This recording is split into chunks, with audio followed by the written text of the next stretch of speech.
Okay. Good morning. The presentation? Morning. Yes. Can you see the presentation, right? Yes. Okay. Good morning, everyone. Today with Constanza Bizarro, we're going to present the book report on Telltale Heart from Edgar Allan Poe. It's not charging. Could you see it? Not yet. Not yet. Okay. Let's wait a little bit. Okay. So next slide. So the author of this play was Edgar Allan Poe. He was born in Boston in January the 19th. He died in 1849 in October the 7th. He was an American writer, a poet, a critic, and a romantic journalist. He is generally recognized as one of the universal teachers of the short story. He's one of the first practitioners in his country. He was a renovator of the Gothic novel, and especially remembered for his horror stories. The next one.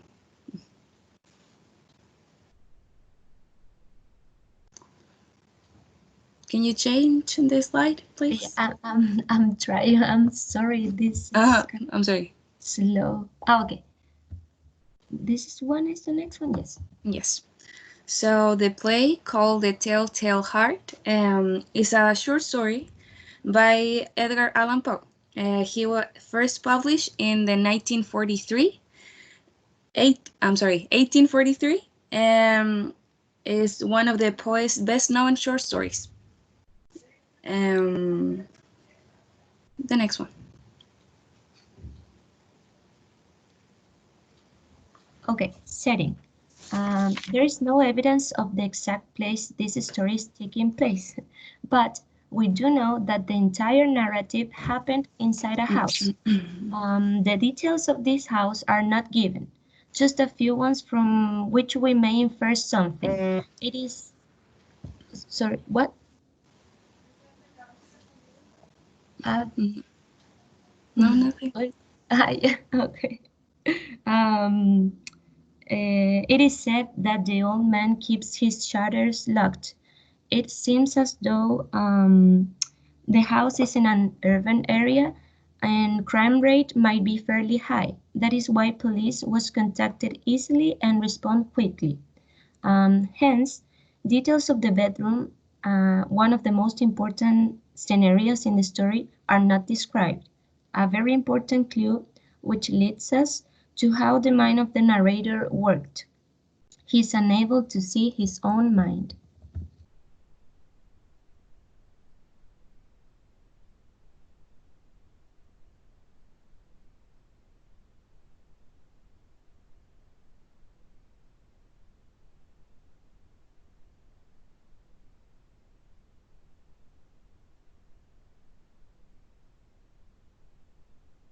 Connie? I'm sorry. I was muted. So in English, the novel became a distinct literary form in the 18th century. The short story followed about a century later when there was enough readers with disposable incomes. So people began to publish magazines in the United States as early as in the 1740s, but these were local and short-lived.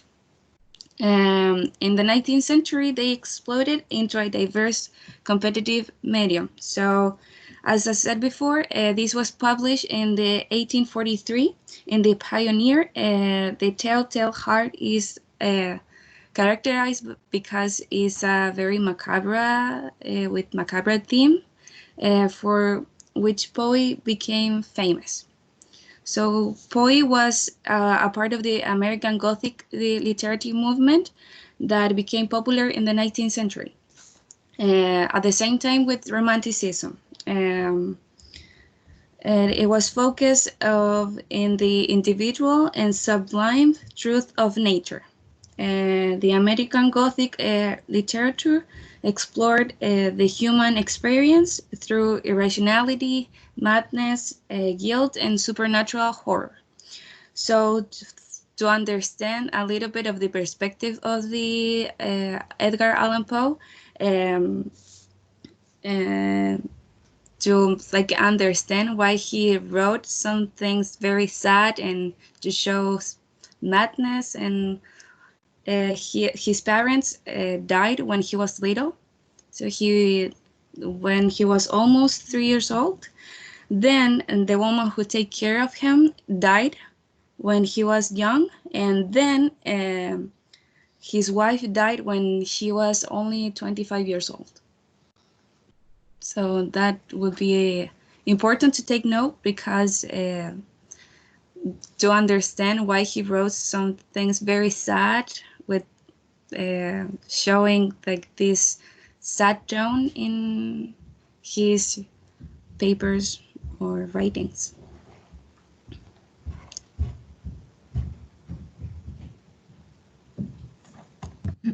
Okay, genre. The Telltale Heart is written in Gothic fiction. This means that the narration will work along the nastier sides of life: death, fear, chaos. It will take you to the complete opposite from sacred, um, and will roast the point of being profane. Sorry.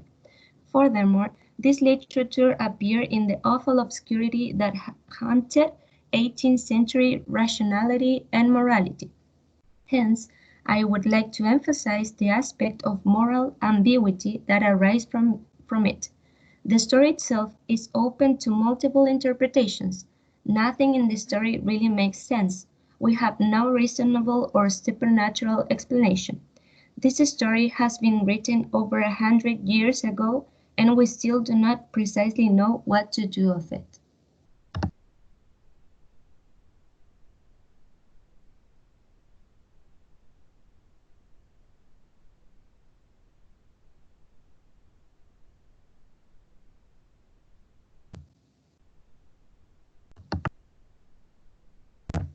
Connie, go ahead. I'm sorry. So the Telltale Heart is told from a first-person narrative of an unnamed narrator who insists of being sane, but is suffering from a disease, which he seems to be nervous all the time, which causes like the intensity of the senses. So he feels more than normal people do. The story starts without hesitation. So a nameless person explains that he is and was extremely nervous, but is not and was not insane. As the narrator claims that he has a disease which makes all the senses, especially his hearing, more intense or super sensitive. To further prove that he isn't insane, the narrator shares an event from his past. So the narrator has an idea that he can shake out of his head that he's deeply, deeply disturbed by his landlord. I think that he's landlord, but it could be his roommate too. He doesn't specify. So he clarifies that he loves the man and has nothing against him, but he doesn't want his money. But the old man has a really, really creepy eye, which is a pale blue eye. So the narrator hates the eye and decides to kill the old man because he wants to be free of the eye. So the narrator goes to the old man's room every night at midnight for 7 days. Each night, the narrator opens the man's door and puts in a lantern. So this is a special dark lantern that has like a different panels that show like a different rate lights. So the narrator puts his head through the doorway extremely slowly, and then opens the lantern to see like a really tiny ray of light that shines on the old man's eye. So each night the old man doesn't open his eye because he's sleeping, So the narrator feels like if he has his eye closed, he can kill him because he doesn't see the eye. So the narrator tries to remind the readers all the time that he's not insane, that he's totally normal. So after the 7 nights, the 8th night, the old man hears the narrator. He sees that he's at the door and wakes up. And so the narrator hands out, he's like stays there in the darkness for a long, long time. So then the old man screams only one time. And so the narrator drags the old man, who has only screamed once, and off the bed, and then pulls the bed on top of the man. So when the narrator hears the man's heart stop beating, so he removes the bed and shakes to make sure that the old man's dead. So the narrator, who's still letting us know that he's not crazy, that he's totally normal, that he's 100% sane, cuts the man up, and he cut the man in the bathtub. So there are not blood stains in any other place of the house. So then 3 police officers come and knock the door because a neighbor had heard the scream of a neighbor. So the narrator says that he actually screamed while he was sleeping, so there is nothing to worry about. And so, and also says that the man who lives with them is not in town. And so after convincing the cops that there is nothing to worry about, the narrator brings the policemen to the room where the old man slept. So they are trying to stay there to put pressure on the narrator. Maybe he will say something. And so there is a moment where the narrator stays quiet and says to the policeman that he start listening a terrible ticking noise, which is getting louder and louder. So the narrator freaks out and confesses to the police officers, saying that the old man's body, so that very, very strong sound is coming from the old man's body. That was the heart that it was beating. So that's the summary of the plot.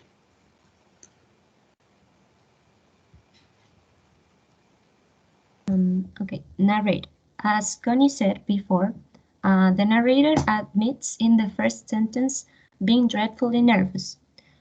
Through the narration, he seems unreliable because he's more concerned on proving his sanity rather than facing the consequences of his actions. But in some other point and aspects of the story, he also seems reliable by dissimulating very well his sanity. Thus, this narrator gets us all confused with his empathy in some passages. And at the end, as Connie said, that he confesses his crime. And to make some kind of illustration, I would mention some narrators and characters who bore this line of sanity and insanity. For example, Dr. Jekyll from Dr. Jekyll and Mr. Hyde, Ben from Dorian Gray, Humbert from Lolita, and Lady Macbeth. So as you to think to this type of narrator and characters.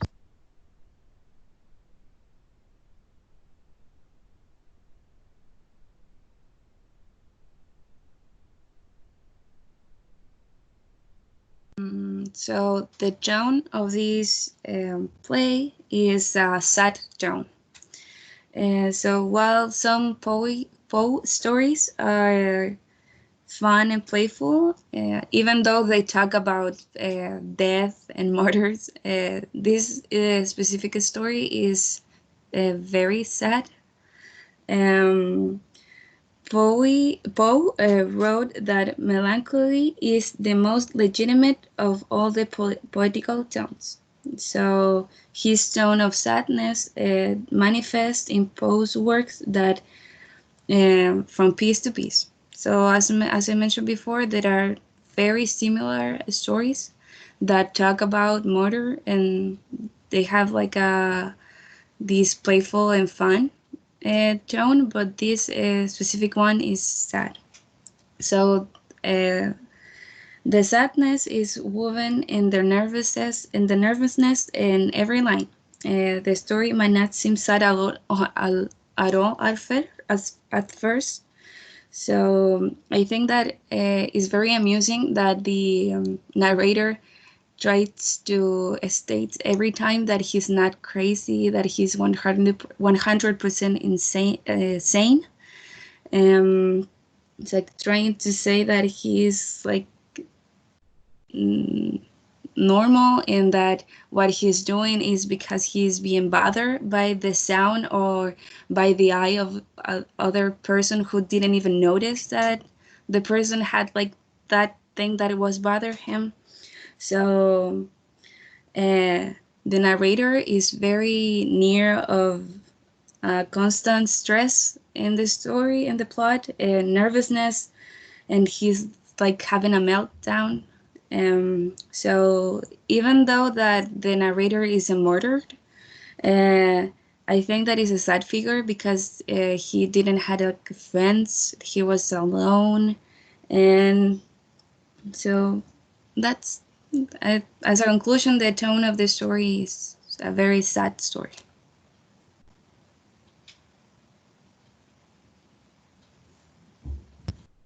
Okay, continuing the description of the narrator, as the story is told in first person, each monologue from the narrator is dramatic and puts us aware of his terrible actions.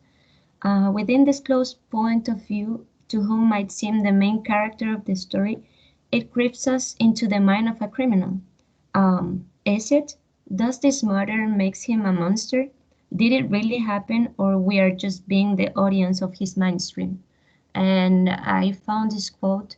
Well, it's not from the Telltale Heart, but I think it shows how the mind of Edgar Allan Poe works, and says, "I became insane with long intervals of horrible sanity."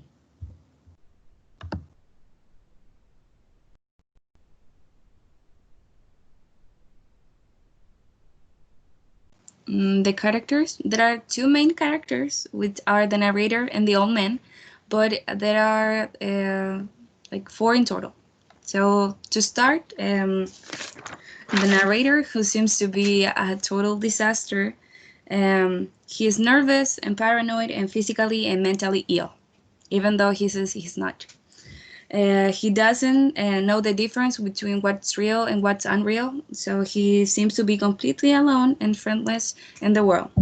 There are no physical characteristics, so we don't know how he looks, but we do know that his voice seems to be like full of panic and apprehension. So he's convinced that the man's eye is evil and that he wishes to do the narrator harm. So then we have the old man. So we do have physical characteristics about him, but we don't know psychologically about this character. So he has blue eyes, one of which is cloudy because I think that he had a cataracts. And his odd appearance makes the narrator think that he possesses some sort of evil intent. He's frail, sleeps a lot and deeply. He appears to be wealthy due to the narrator description that he has gold and treasures. The old man is completely unaware of the narrator's hate. Then the next slide, please. Hi. And then we have the three policemen. The three policemen don't have any characteristics, so they they have like a very important role because they don't leave the narrator alone after he states that nothing is going on. So they stay there and to put pressure, so the narrator confesses. And last but not least, the neighbor. So the neighbor plays a very important role too, since the narrator expresses that he has like he's scared that someone is going to hear the old man's heart beating. And one little scream, and the neighbor gets out of his bed or her bed and goes down to the police station. And he says that he actually heard something. So the cops actually went through the narrator's house. And that's are all the characters in the plot, in the story. I'm sorry.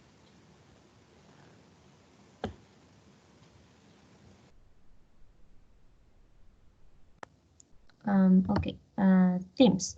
Regarding the themes inside of the story, I chose three: reality, time, and home. Okay, reality. Through this reading, we are following the narrator through the chilling maze of his mind, which it might sometimes be attractive for us at the point of feeling identified by some of its aspects. The point of view of the narrator, as it was mentioned before, is pretty strong. It forces you to believe all of his multiple versions of reality. And that is why I chose this picture from the Truman Show, because you don't know exactly if this reality is like the actual reality. Time. This story is haunted with time. There are lots of references to clocks and time. The time structure success on confusing us. Sorry. Moreover, a watch is mentioned throughout the story, which symbolizes a movement closer to the inevitable death. The narrator compares himself to a watch watching the old man's death, he says. Home. This is quite an irony inside this story. There is a phrase which says, home is where the heart is. Here, Edgar Allan Poe expresses deep anxieties towards the very idea of home. It is not a safety place, on the contrary, there's violence, isolation, and disease. Furthermore, the bed and bedroom are violated places used as weapons. Vulnerability in your so-called comfort zone is presented in this narration. It changes the whole picture.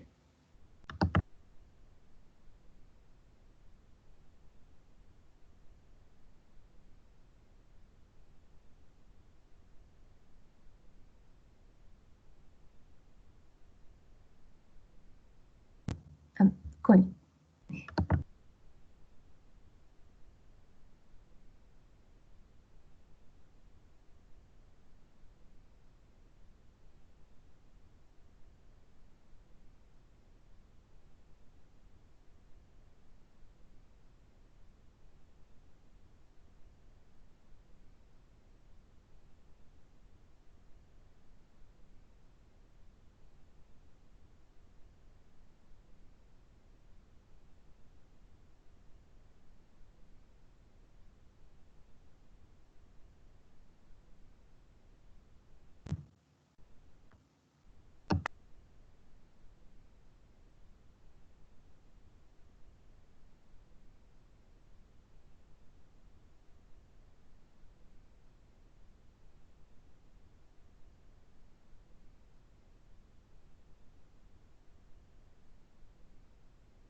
Okay, Connie has some troubles of internet, so I will try to take her position. So in symbols, we have an important symbol, which is the old man's eye. This is important because it tries to be some supernatural, type of symbol, but in our opinion, this is representing kind of the insecurities of this narrator. I mean, probably this old man hadn't decided, or probably this was true. We don't know yet. Next, There's a lantern, which is very important inside of the story. This lantern, as you can see in the image, it's covered by this kind of structure, but it was open, and this symbolizes that the bedroom of the old man wasn't that creep at all. I mean, it had some light, it had some how you say, faith, and I don't know, some kind of um, clue that he might not be murdered, but that really happened, we don't know yet. And the third one, as I mentioned, the bed. This symbol, it's very important. It talks how we are vulnerable, sorry, in our own bedroom. I mean, this is your comfort zone, but it might be profaned by anyone, and you will not know. You won't, because you are in your sleep. Next. Okay, literary devices. I'm sorry, there is one missing. I'm sorry. Since I had problems with my internet. I'm sorry. And the other symbol that is missing is at the heart.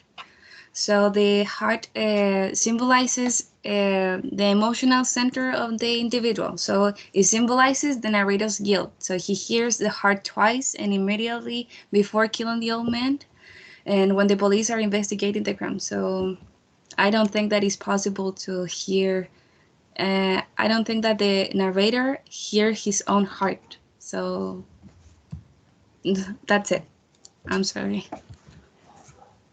Yeah, as Connie said, those are these symbols which are kind of supernatural inside of the story, but maybe they were not that much supernatural. I mean, maybe the narrator is just exaggerating these objects.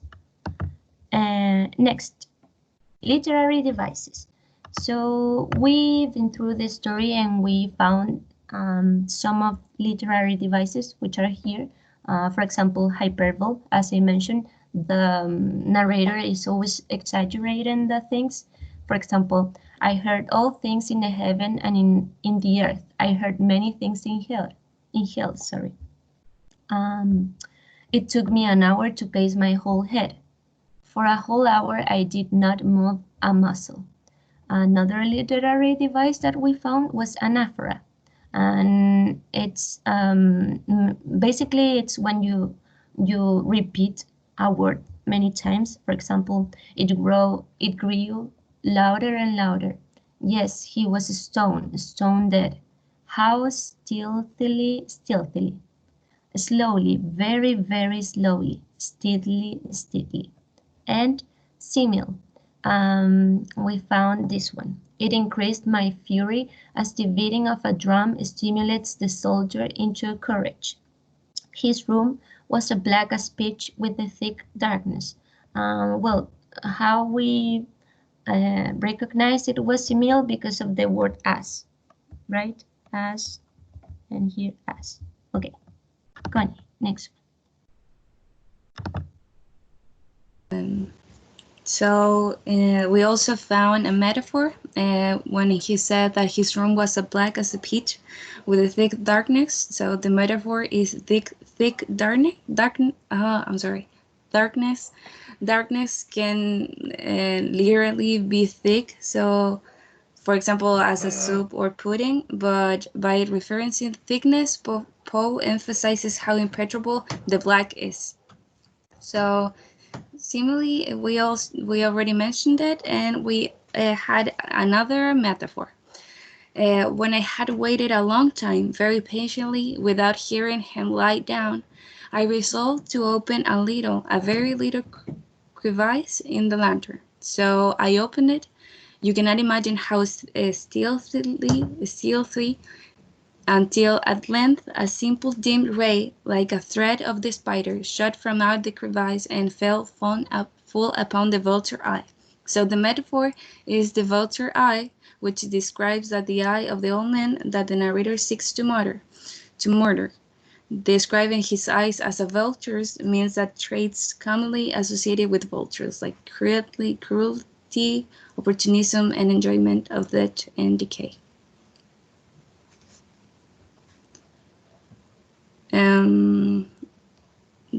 I think that will be our presentation. And now we have the comparison with nowadays topic. Thank you. Okay. This is merely my opinion. So, I chose this scene from the movie Fight Club. I think not the whole movie might be a comparison with this type of narrator. I'm just comparing this scene and maybe some aspects of the main character of this movie. So, a master plan is destroyed by yourself. Your own perception from the deeper places of your own mind is tricked. You feel guilty. You accuse yourself of insanity. You have managed to persuade everyone, but your own digression, betrays yourself. So I have this phrase that says, oh no, that says, oh, I cannot see it, but the capacity of the human mind to deceive itself and then to speculate on the nature of its own destruction. Well, in my opinion, I think the narrator might have some kind of sensitiveness and higher qualities of not of sanity. I mean, maybe he was not insane at all. Maybe he has his own how to say it, his own ways of think of life. I think maybe he was in love of this old man. Maybe he had a beef with him. Maybe it reminded him of someone he met. There's so many interpretations to this story. So here we have some questions for you. Maybe Connie can read them. Yeah. So the first one says that, could you think of another example of this type of narrator?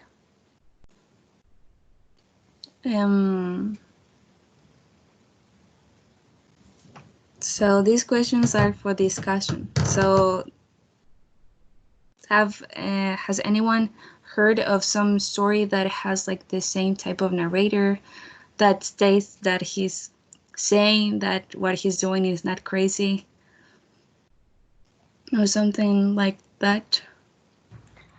I know that you already said this book, but I instantly thought about the Hyde. No, sorry, Mr. Jekyll and Mr. Hyde. Jekyll and Hyde. I thought about that when you were talking. Then you mentioned it. Have you empathized with Dr. Jekyll, and why? Or did you not empathize with him?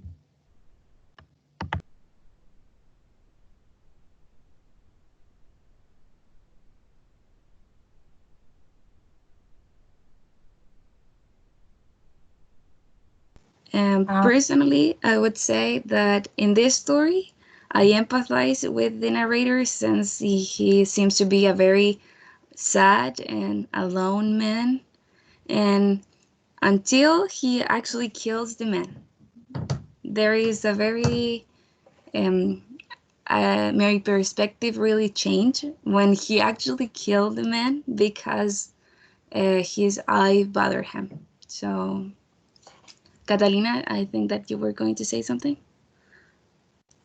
Just to answer what Javiera was asking, that I don't feel particularly like him, but I think that we all have like good aspects of ourselves and bad aspects of ourselves. But I couldn't say that I feel like them mostly in my life. Thank you.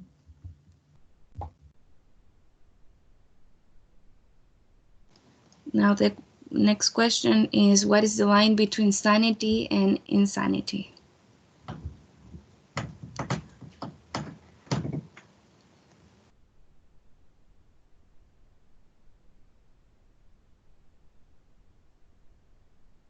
This is just your personal opinion, guys. You can just.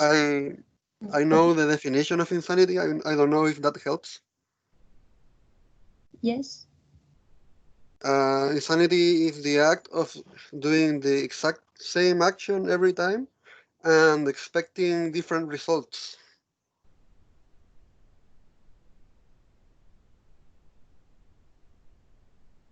And in your personal opinion, do you think there's a line between it, or it is very marked? I don't know. I feel that many times we tend to do the same and ask why it doesn't work.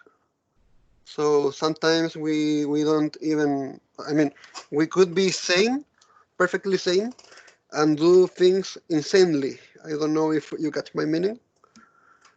Yes. Yes. I think that somehow the line between sane and insanity could not be seen. It's like a very abstract and very subjective. So maybe try to apply that to your daily lives. If you are expecting results and you are not getting them, maybe there is a reason, and maybe you should refocus on how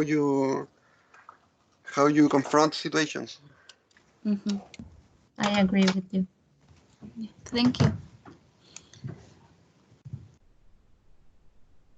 The next question says that many suggest that the narrator is of ambiguous gender. If the narrator was a woman, would this impact your interpretation? If so, how?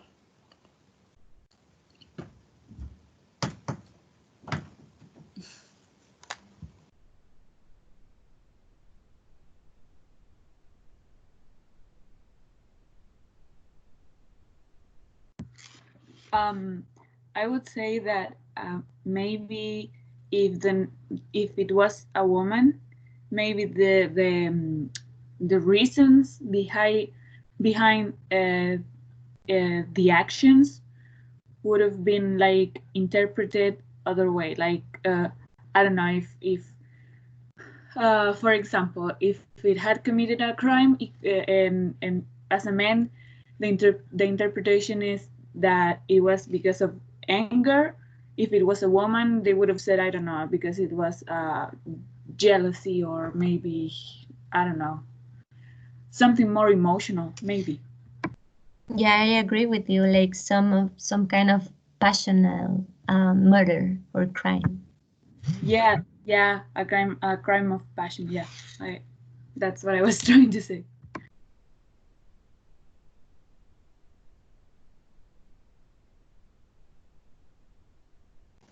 Thank you. So anyone wants to add something?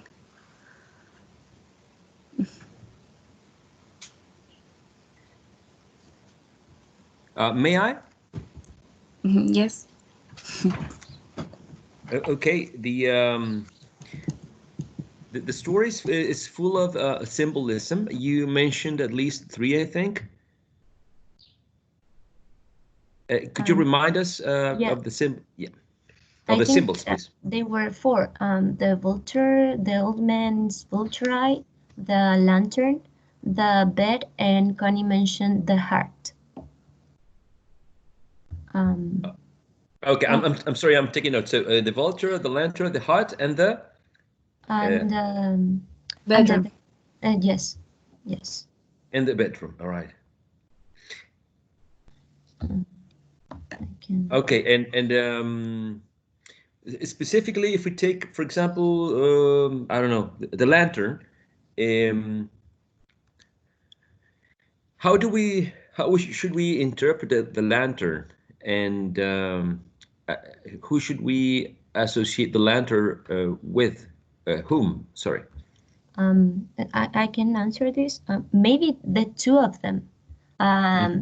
Maybe it was some kind of light for this narrator and for the old man. Maybe the old man could have been saved in a way, while he was sleeping. He would not be killed, and the narrator would have this point of how to say it, of thinking what he was doing. I mean, as Connie said, there were a lot of nights he was visiting him. So this lantern represents that kind of I don't know how to say this word in English. Like Say in Spanish. in Spanish, like como un tipo de salvación que podría haber existido, like kind of a light in the bedroom, in this dark bedroom. The other interpretation that we can give to the lantern is that when he actually used the lantern is that when he really expresses in the story how he sees things, the real view that he's, for example, when he turns on the lantern with the old man, he is when he sees like the eye, a little bit of the eye. So I think that he gives a perspective of what he's seeing. Yes, like the truth, like you're doing something wrong. Like, what's the matter? Right. It's interesting that the lantern does not provide enough light for him to see the old man himself, but only it allows him to just see the eye, and this somehow is not allowing the narrator, right, to see the humanity present in the old man, just focusing on the eye. So somehow this lantern is showing him, as Connie and Javier were saying, that he is seeing things from his own perspective, and actually we can take the lantern as the very narrow view of the world that he has, considering that it's a first-person narrator, or you said it was it a first-person narration? Yes, it was a first-person narrator. And what's the advantage of it, or disadvantage of that for us as readers? Or what's the purpose of the author choosing a first person? I think that the purpose is that showing that the narrator is not insane, that he's doing it because he has a personal reason. Because if we see this act from outside, we would say that what would he do that? He didn't have a reason to do it. The old man didn't do anything. So I think that the narrator used the first person to actually give a reason to commit murder. Yes, indeed. This type of monologues that he has puts us every time aware of this issue. Like, is he sane or is he insane? It's the whole story. It's related to this the whole time. Right, exactly. It's true. The story, the tale is full of monologues, and probably the only quotation marks dialogue would be in the last page, the last paragraph. Yes, only one, right? Oh, only one. Why do you think? Because that's the author's decision, right? How many dialogues to include? Why do you think Poe chose only to include one dialogue and in the end of the story?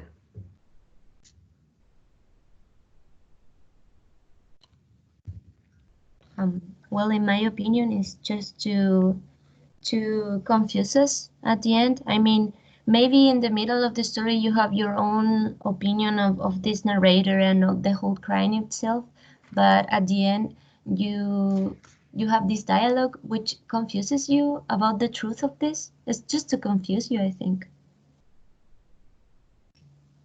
I would say that it's also to give a new perspective for the reader, to show, since the reader has been knowing all the perspective from the narrator, showing this dialogue at the end, it shows like the other perspective from a person who's not knowing what actually is happening with the narrator's head or thinking. Yes. Right, right. I guess the dialogue provides other perspectives and complement the conversation with other ideas, and allowing the reader only to have a subjective individual perspective, the one provided by the narrator, would probably emphasize the idea of only a one-side truth. Mm-hmm. Right. And then another symbol I think you mentioned was the eye, right? The eye. Yes. The eye of a vulture. Uh, so what does the eye represent? Um, for me, it's the truth, or and and it symbolizes maybe uh, lo- the weaknesses of the old man, maybe what he was been observing all this time, like his weaknesses, just that, and the truth at the very same way. Right. I think something important to mention is that he had like this cover in front of his eye. He seemed to have cataracts, Mm-hmm. and that it could symbolize that he actually couldn't see the reality or the real intentions of the narrator. Right. It's interesting that um, the eye is depicted blurred or covered, right? And then there are some interpretations of this tale that somehow reflect that everything that's being said by the author, and it's in this description of the old man and the vulture eye. Everyone is familiar with the word vulture, the bird, big bird associated with death. How do we call it in Spanish? Vulture. Creo que es Buitre? buitre, Buitre. sí. Great, great. So all these associations that we have with buitres, right? They are constantly praying, searching for corpses, dead remains. So he's using this picture. I mean, the vulture's eye. It could have been any other animal, any other bird, but he chose a vulture, and he is acting like a vulture when he is waiting for the old man to fall asleep. But whenever he goes into the room and he projects the dim light of the lantern onto the man's eye, he cannot kill him because he waits for him to lose his humanity, because every time he sees the eye, right, he says, you see the pun here, the play of words, the eye, the part of the body, and the I, the myself, the his own identity. Uh, so the narrator is in this crossing the line of sanity, insanity, is actually losing himself, losing his humanity, because he doesn't feel any emotions when he's killing the man. He's just actually following his own instincts, which is what probably wild animal would do.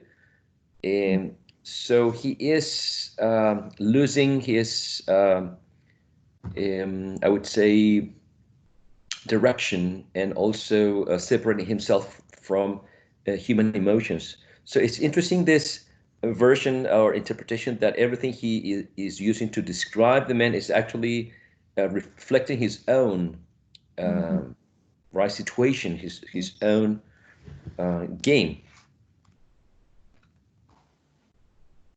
And so the eye, powerful symbol connected with vultures, and again another interesting symbol to explore the lantern, which shows very little, only enough for him to decide whether to kill or not to kill a man.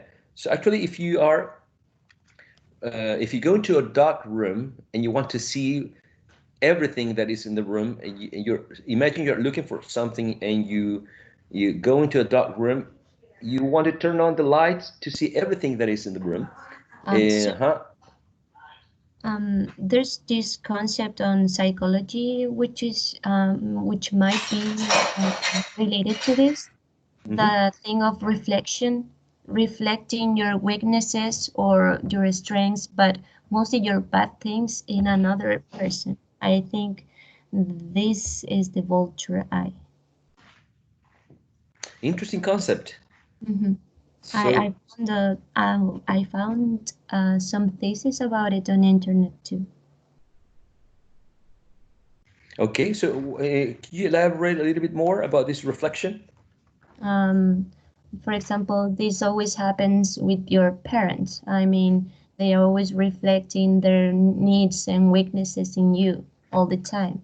I mean, not all parents, but mostly. And this is a concept in psychology which is always like around us. When somebody it's criticizing you, sometimes it's just reflecting their own needs and weaknesses, as I said. Right. Very, very, very interesting. Very, very interesting. Right. So, as I mentioned and by the way, very interesting comment, Javiera.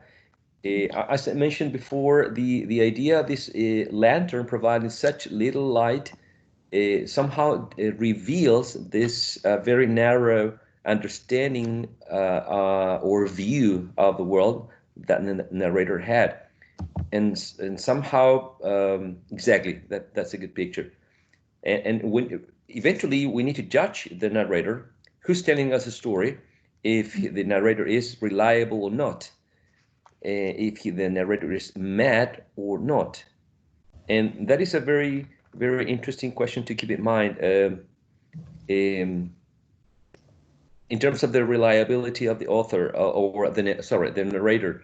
Is the narrator a reliable one or not? And then support your ideas, right?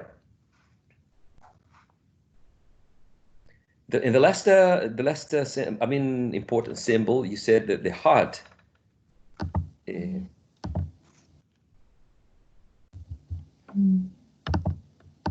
Yes. Because eventually the narrator wants to get rid of the eye, but he doesn't see that by getting rid of the eye, he's killing the old man. So he is separating one element from the other one, and that's somehow, I guess, evidence that the person might be mad. I don't want to say that the person, the narrator, is mad, because that's a conclusion that you need to arrive to. Actually, he cut him in pieces. That's just something to think about.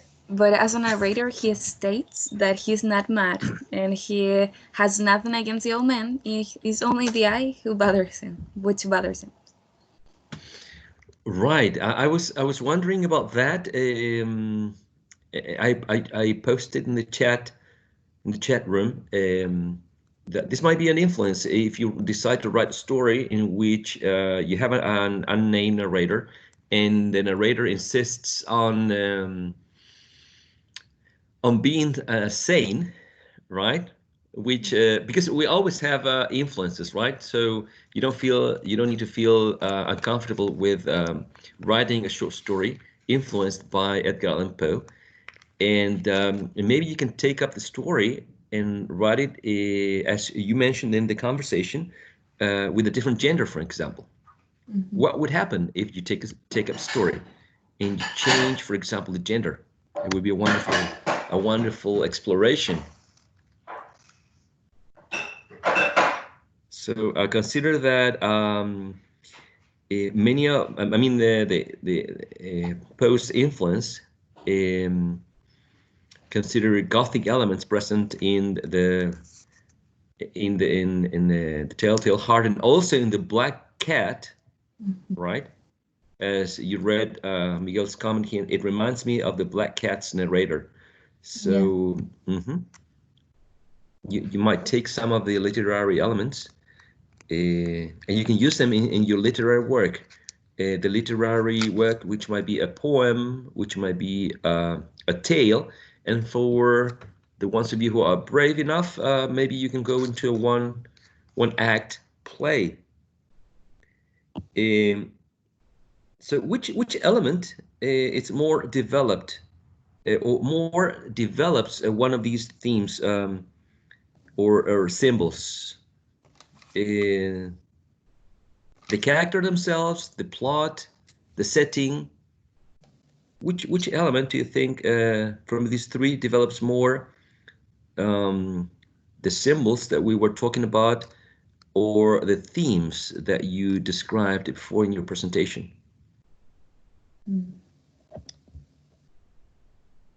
Well, time it's very important in this story.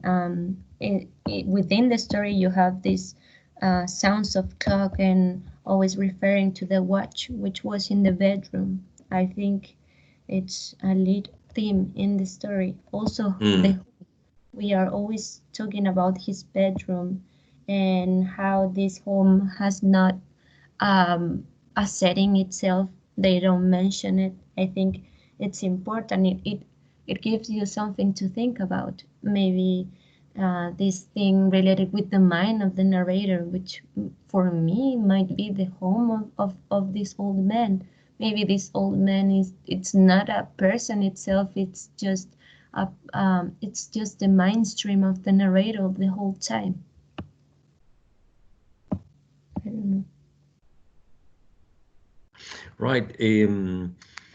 I think you included also in this sense enough biographical information which helps us make a connection between the tone of Poe's stories and his own life, which is an entire subject. I mean, we could take up this literary course only devoted to Edgar Allan Poe, as in some classes in other universities, right?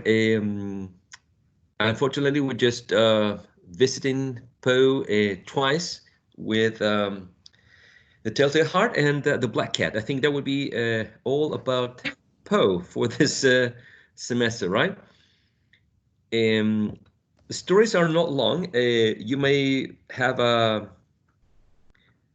an idea about the Gothic, American Gothic movement.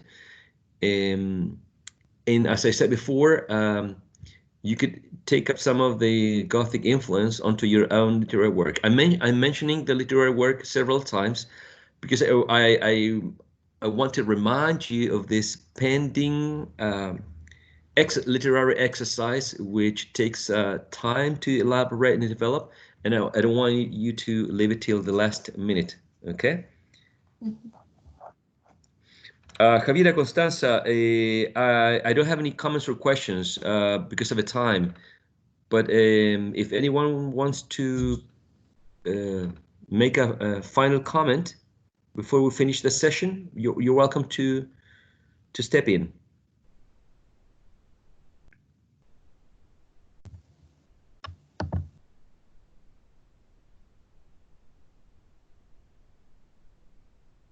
Okay, Miguel is saying something that caught my eye is the fact that Poe in the Black Cat story and the dialogues are addressing the cops like a desperate effort to justify their actions. You're right. It's interesting, yes. Exactly. Actually, in this setting, it says that cops arrive early, and as I said, the setting it's in the urban area next to the police station. That's weird. I don't know. It is, and he's trying to cheat the police officers. He's trying to brag about his deed, and he eventually cannot do it. He cannot fake his real emotions. And then going to Martin's comment, Truman Show somehow shows this dramatic irony. Dramatic Yes. irony, which is basically, I don't know if you can explain it, Javiera, or but actually in Truman's Show, we know more than the main character about reality, right? We're more aware of what's happening. Yes, and an external person tells us kind of what is happening, what is really happening. Same to Edgar Allan Poe's story. We have external points of view, which leads us to maybe the truth of it.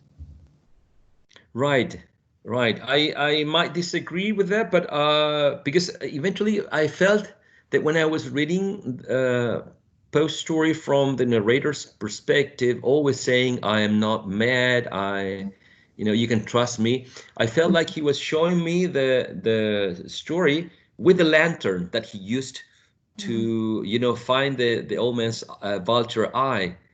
So I felt like the author or the narrator on purpose was not letting me know more, like not to see the whole room, right, with all the light, but only showing me the room with this dim light from the lantern when he was telling the story. So I felt like a bit immobilized or trapped with this story. Isn't it the same with the woman that appears in Truman Show that gives him some clues, but he's kind of she leaves him alone in this TV show. Yeah, exactly. She gives him not enough to actually make his own judgment. Exactly. That's a very good connection. Very good connection, and that's a very interesting. I agree with Martin's comment. Very interesting reference you make into to Fight Club and Truman Show. So, Constanza and Javiera, thank you very much for this interesting book report. Uh, Poe is one of my favorites as well. I know I said the same with Moby Dick, but I really enjoy these literary works. Thank you so much. I'm going to stop recording now, and I'm going to be uploading this presentation to the LMS. All right? Thank you. To the YouTube channel. All right, guys. Thank you so much. Have a wonderful day. You too. You too. You too, Professor. See you on Friday.